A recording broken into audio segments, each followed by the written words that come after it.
Okay, so Sonia, if you could just introduce yourself, what you're doing at the moment, and what got you to where you were, and then I'll just ask you a few questions as we go along. So I might stop you in a minute and go, oh, tell me a little bit more about that. Okay, yeah, great. So I'm Sonia Punter. I currently work for a company called Xlect, and I do business development, and my background has always been in business development. That's been for many different industries. So I started life as a hairdresser. I did a modern apprenticeship and then went on to work for a sales and marketing company, followed by food distribution, IT industry, and now I find myself in insurance and employee benefits. So a very sort of wide range, but the underlying thing was that I was very passionate about helping people solve their problems and finding a solution to those problems.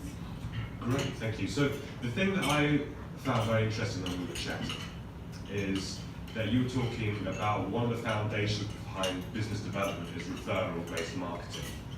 And I'm doing some workshops and lectures on that because that's how my business seems to be moving forward. And I was very curious about your approach to referral marketing and how that brings in more business compared to maybe more traditional types of marketing approaches. Would you like to share some? Yeah, great. So I had historically, when I was working for the sales and marketing company, it was very traditional forms of marketing. So that was things like telesales campaigns, direct mail, email marketing, which were all very effective. But ultimately, once you get interest from a customer, you're still very low down in what we refer to as the loyalty ladder. So quite often you're competing against other providers who have also done some direct mail, telesales, web advertising towards those customers. You find yourself that you're in a pool of maybe 4 or 5 competitors. When I came across referral marketing, I was actually doing a lot of networking, which is a great way for generating business. But I wasn't really going to those networking meetings with any sort of plan. I would go there, I wouldn't really know who was going to be attending, I would make the best out of the situation whilst I was there. It was great because I'd come away with a bank of contacts, but I never really maximised the relationships that I made. Very rarely did I keep in regular touch with those people that I met at the networking. It was more, we might see each other on the networking scene.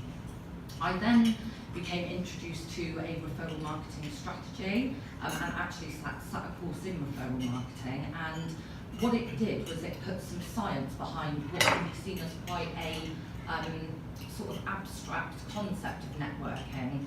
And what it did was it enabled me to actually identify who would be key referral partners for us, and usually it's around who you share the same target market with. So if, for example, in the IT industry, I was working with clients that were maybe schools, then I might think to myself, right, who else goes into schools and tries selling their services to schools? So it would be stationery, it could be telecoms providers, and through that I built up a network of referral partners where rather than the focus of my activity would be on the business development to the client, that activity then turned towards my referral partners. As what I was finding is that if I was putting all of my energy into the relationship with the referral partners, they were then bringing me multiple opportunities. I see, so it's like going through the back door. It is, yeah. So it's about building up trust, because ultimately you're not going to open up your client base to people that you don't trust. It's about a mutual relationship as well, so it's not all about taking from that person, it's about how do I add value to their business, and likewise how do they add value to mine. And then having regular contact with those partners so that we make sure that actually we're on the same mission, that our values are still aligned with one another, that we still want the same out of the relationship, and it's that, regular. So how do you find, there's lots of theories and structures and, put this into place and then everything rolls, and then you go, oh, that sounds great, and then you start to do it and you're like, hold up a second, this is not quite working the way it's meant to, and this seems like, and you fall off this way, and how did you find there was a struggle to get to where you wanted to, that what you were led to believe didn't actually go in the direction? It's like social media. When I first started, they go, oh, do Facebook marketing, oh, do social, and I did all these things and nothing was moving. and all I had was sore thumbs from texting, and there was no actually business there. And some companies do really well with it, but it wasn't my identity. Have you found, how has that worked for you from going from one system to the next and the struggle that it's taken you? Yeah, I would say you've got to be really dedicated and you have to have a plan. In the early days, because I like meeting people, I probably tried building relationships with people that weren't willing or able to build the kind of relationships that I was looking for. So one of the lessons I learned quite quickly was that you have to vet people. You have to be open and honest and actually go into the conversation with, this is what I have this referral marketing strategy, this is what it could bring. Are you interested in exploring this relationship? And there's certain sort of tasks that you would do with the people to be able to find out whether they are going to be a good match for you. But I think one of the mistakes I made was, if you meet someone that you like, it's very easy to try and build a relationship that's not there. So it's about remembering that you're doing it, even though it is relationship building, you're still doing it with a business head on, Yes, and yeah. you're looking at the ultimate results. It's like in sales, it's like you can get relationship-based selling, you can have a wonderful conversation, you leave and go, oh, that was great. It's like, oh, we didn't actually talk about the product. Yeah. So it's keeping yourself on track, and you have a strategy in place that you're continually repeating. Absolutely, yeah. And I think the other thing that was key is setting expectations. So as part of my strategy, I know how many people that I need to have as referral partners if I'm going to be bringing in a set amount of revenue. Right. And it's having those conversations to say, well, if we're going to be in a referral relationship, what do you think you might be able to bring? And likewise, I would do the same to them. And in knowing what the expectation is, so some referral partners might be referring me on a weekly basis, Yeah.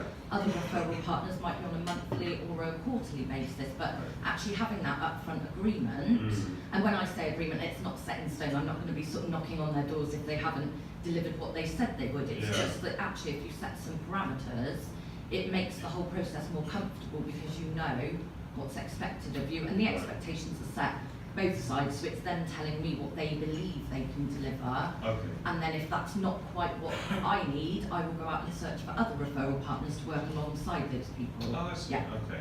So create a kind of community. Yeah, absolutely. You also mentioned something about flexible hours. Yes. So I was quite curious because you've been working with all these companies using your strategies to move the business forward. And has that paid a toll on your own life? And what does that mean with flexible hours? I know times are shifting and changing. Could you share a little bit about that? Yeah, absolutely. So I think for the sort of starting in my career, I had my daughter quite young, so I went back to part-time work initially, but I found that it wasn't really that I was growing a career as such, it was just sort of taking a role that would pay the bills. And when I actually went into full-time work, when she was at an age where she went into school and I had more sort of available time, I found that there was a stigma around in certain companies around employing mothers because of them being able to sort of fulfil the role that was available to them. It was a lot of the companies were very old school in the sense that they had their 9 to 5. They would almost measure your commitment to the company by how late you would stay past your normal working hours. And I just felt that really that wasn't a culture that was breeding a very good, it just wasn't breeding a very good culture. You felt that there was a high turnover of staff in those organisations and the loyalty wasn't there. So one of the things that I've tried to take from my own experience in career development and take it to some of the organisations that I've worked with is being able to offer flexible working environments, not just for women or mothers, but for anybody, because I feel, and it's been proven, that being able to give employees the flexible choice around where they work, how they work, the times that they work within, you actually get more productivity out of those employees, and you also get additional loyalty, and you find that actually if you go to those staff members in times of need and ask for additional help, they're more than willing to help you out of their own time than they would if you sort of put forward the 9 to 5 mentality. Yeah, I mean, I find that very interesting. I remember when I came back to the UK and I had my third child, and I'd been in Scandinavia before, and when you have your child, you actually can be with your child.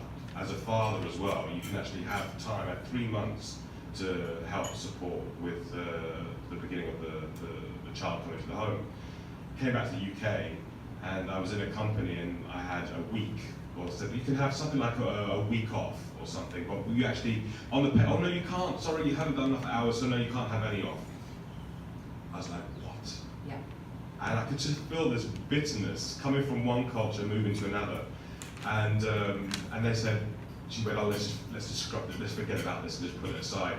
And that did gain a sense of loyalty, that she did look at my situation and say no, and like you said, it did feed into me later on going, well, you stood up for me when times were hard, and I'll back you up when you need to be backed up. But I think sometimes regulations and keeping to form can lose that human dynamic. So what have you found by implementing this? Have you found that there's a difference that you've seen? Yeah, I would say so. So in certain industries where there's a higher turnover than usual, you actually find that the staff are staying with the business for longer. The insurance industry is key with that. Is quite often you'll find that there's a lot of movement within the industry. People stay in the industry, but they'll go from sort of insurer to insurer or to broker. But actually, the companies that have been more forward-thinking, there's one in the centre of Bristol that focuses on output only. So they give their staff the flexibility to work within whatever parameters they wish. So they could do weekend work, they could do evening work, but as long as they have delivered the agreed outputs, then that's all the company is looking for. I mean, that makes sense. I was talking to another entrepreneur the other day, and we were walking down the street and going, we would have to ask permission to walk down the street normally. We won't be allowed to go out of, you've got your set hours, and if you step out past the 10 minutes, then you're, and it's nice that we're starting to evolve into a place that you get the job done, but where you can move, especially with computers and technology, that we don't have to be doing a system that was 100 years ago, where you have to do these blocks of times, if the company allows it, I suppose. Yeah, absolutely, and you do need infrastructure. So as much as it is like a really nice idea, you do need to have structure and infrastructure behind it in order to implement. So you do need to consider things like the technology, so that you're protecting the business, to make sure that if you have got people that are working remotely, is the company's information safe? Do they still have control over the information that's being accessed? So there are some considerations, but actually it just breeds a much happier workforce, and also it has benefits to the organisation that isn't always thought about. And I know we don't get it so much in this country, but when we do get snow, it sort of grinds us to a halt. And usually what happens, I've been in offices where no one can get into work and no work gets done. Whereas if you've already got the structure where people can work remotely, that doesn't happen. People just carry on as is from home.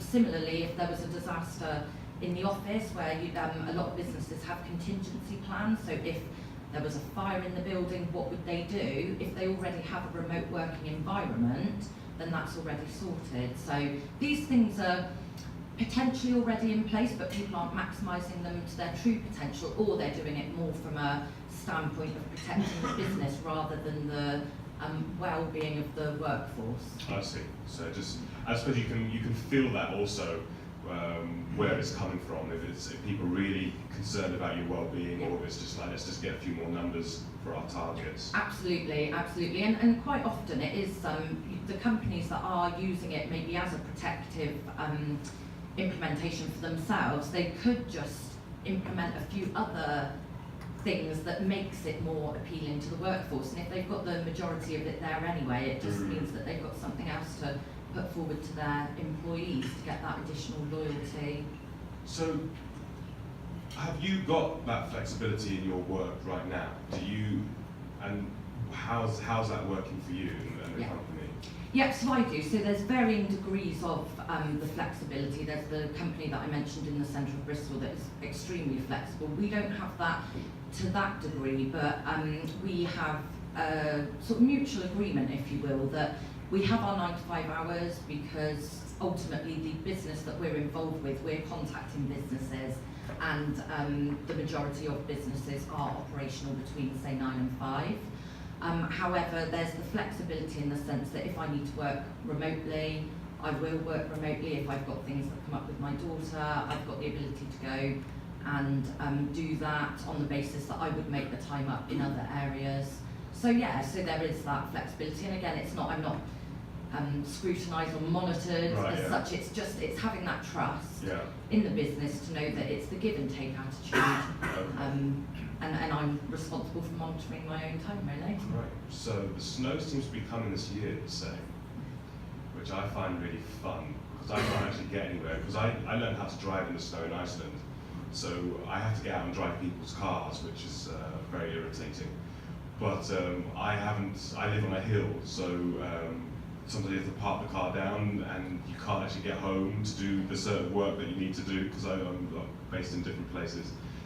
So it would be interesting to see that if the climate is shifting and changing, and this is going to become regular, who knows, that it's also shifting work policies and structures could help support that issues, or get nails in the tyres as well. Absolutely, yeah, absolutely. And I think it's conversations like that business owners wouldn't necessarily think of at the time. So if you're providing services that help with flexible working arrangements, then it's key to note some of these scenarios like snow, when actually the business is losing an awful lot of money if they've got 30 staff that aren't working for a full 8 hours of the day. Right. Well, thank you very much, Sonia, for coming down and sharing that all with us here today. And